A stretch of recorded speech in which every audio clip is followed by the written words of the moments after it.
About 50 years ago, when I was a little kid, I remember a commercial that they would air regularly in which there was a father and son playing in the park, little boy and his dad. And whatever the dad did, the little boy tried to follow suit. And they were playing, and the son kept trying to copy him. And they sat down by a tree, and the father reaches into his pocket and pulls out a pack of cigarettes, pops one out for himself, and sets it on the ground. And the little boy reaches over and picks up the pack of cigarette, and that's where the commercial ended. It was an anti-smoking commercial, and it was encouraging people, adults, not to smoke because of the example it set for little kids. Well, there's relevance to that idea because what we're looking at here in Romans chapter 14 about stable versus unstable believers is really a lot about an example. And it involves one of the words that's used in here, and I believe what Paul is trying to get at. We looked at this last verse where I believe that he's not talking about that this person is causing someone to stumble, but this actually is the person who is stumbling. This is the person that is impeding their progress. In other words, if he has a guilty conscience problem about it, he is stumbling. So now verse 21 is the verse that turns and addresses the stable believer, the mature believer. And it says, it is good not to eat meat. Or, now he adds another element to this, or drink wine, or to do anything by which your brother, and the New American Standard adds sister, but it's literally just a brother, another believer, stumbles. And this is the word stumble here. This is something that's cut in the way so that they trip up in the process. But this idea of tripping up, this idea of getting caught in something, as we've already talked about here in this section, really has to do about an example that's set. It has to do with the fact that the immature believer, like the little kid in the commercial that I used to watch, is following the example of the more mature believer. But the problem is that immature believer doesn't really have the information to make a good, well-informed decision. That believer is, as we're going to see down below in the context eventually, he's doubting. He's not sure how eating that meat offered to an idol, or drinking wine in this case, how that might negatively affect his relationship to God. Not, I don't think, so much lose that salvation. I don't think that's the issue that he's worried about. But there's other things that we as Christians, and I can use myself as an example, never once in all the struggles I had in my Christian life growing up, ever questioned, ever worried in any sense whatsoever that I might or had lost my salvation. That was just, I had too many scriptures that spoke to the contrary. And I'd been over a lot of verses that maybe seemed to indicate that and saw clearly in the context what they meant. So it was never an issue. But I still thought that my relationship to God was marginal.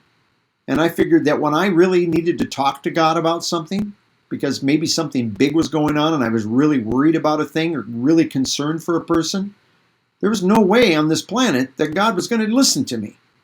Because, well, I didn't have that right to talk to him because my Christian life was a shambles at that moment in time. And likewise, this brother or sister may be thinking the same thing. They may be thinking, if I eat that meat or drink that wine, or back in the context, don't keep a Sabbath day, that it might damage my relationship with God. Now he's talking here in verse 21 to the mature believer saying, see, you're setting an example, and you stumble him because he's now going to eat it because you are, and he's going to think, well, he knows better, just like the boy reaching for the cigarettes, but he's not doing it out of faith.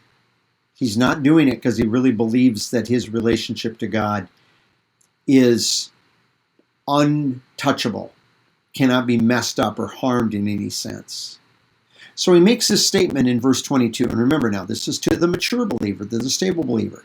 The faith that you have. In other words, you have faith, you believe that promise, you believe it's not going to affect you one iota, keep it to yourself. The New American Standard is, have it as your own conviction. Literally in the Greek, it's just have it to yourself before God. It's between you and God. You don't need to parade it before everybody else and say, what's your problem? I can eat meat offered to idols. It's no big deal. If you know that it even has the potential to be a problem to another believer. Same thing with drinking wine, perhaps. Might be a problem to another believer. Then keep it between you and God. And maybe exercise that privilege in privacy or away from that individual. Or maybe, as Paul says over in 1 Corinthians, maybe just don't do it at all. Paul said he'd give that all up forever. That is, for the rest of his life. If he knew in any way that it might cause a problem for somebody else. And so he says the faith that you have, or if you have faith, have it is your own conviction before God. Happy, notice this, happy is the one who does not judge himself by the thing that he approves.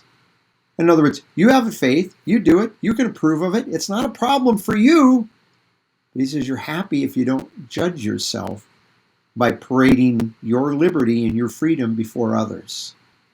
Paul's never at any time saying that it is wrong to eat meat offered to idols, or to drink wine, or to treat every day as a day of rest with God. But it is wrong.